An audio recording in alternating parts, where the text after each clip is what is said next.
அண்ணாமலை இமயமலைக்கு போயிட்டார்.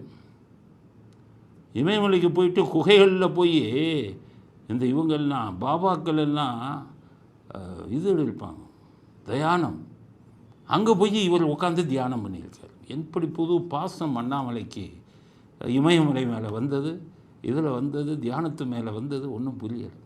எல்லோரும் இப்போ ஃபேஷன் ஆகிடுச்சு. கருணாபுரக்காராக ரஜினிகாந்த் அவர் அப்பப்போ இமயமலை போவார்.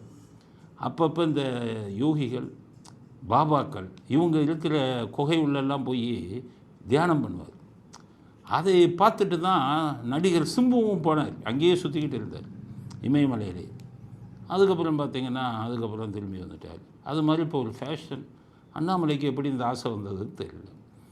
இமயமலைக்கெல்லாம் போனால் தியானம் பண்ணுறதா இருந்தால் அண்ணாமலைக்கு சொல்ல முதல்ல முறைப்படி தியானம் நீங்கள் கற்றுக்கொள்ளணும்.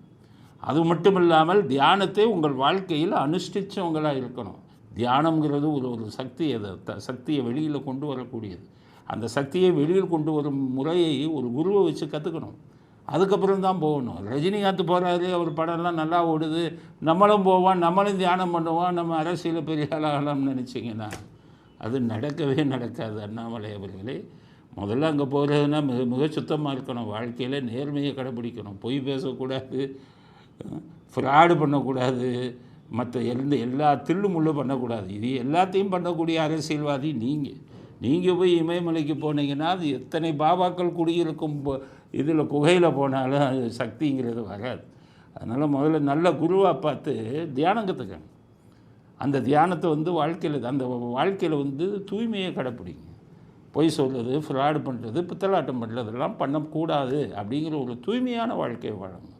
அதுக்கப்புறம் தான் நீங்கள் அங்கே போகணும்.